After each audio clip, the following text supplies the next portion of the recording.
এরা অনুকরণ প্রিয়, এদের সাথে গায়ের জোরে আমি পারবো না, বুদ্ধির জোরে হারাতে হবে। টুপিওয়ালাটা শান্ত হয়ে দাঁড়ায়। সে ধীরে ধীরে নিজের মাথার পরার পুরনো লাল টুপিটাকে হাতে নেয়। গাছের ওপর বাঁদররাও তাদের মাথার টুপিটাকে হাতে নেয়। টুপিওয়ালাটা গভীর নিঃশ্বাস ফেলে বলে, ঠিক আছে, দেখা যাক তোরা এটা নকল করতে পারিস কিনা। টুপিওয়ালাটা ঝটকা দিয়ে নিজের মাথার টুপিটা খুলে মাটিতে সোজা ছুঁড়ে ফেলে দেয়।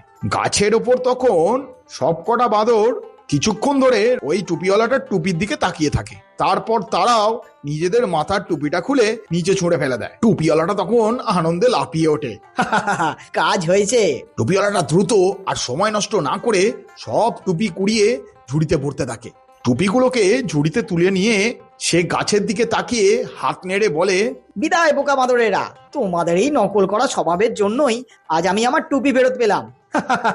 সে তখন ঝুড়িটাকে মাথায় নিয়ে মেলার দিকে হেঁটে যায়। আর গাছের ডালের বাঁদরগুলো খালি মাথায় বোকার মতো বসে একে অপরের দিকে তাকাতে থাকে। বলতো কেমন লাগলো গল্পটা? খুব সুন্দর দাদু, খুব সুন্দর, খুব সুন্দর, খুব সুন্দর। আচ্ছা বল, এই গল্পটা থেকে তোরা কি শিখলি? কি শিখলাম দাদু?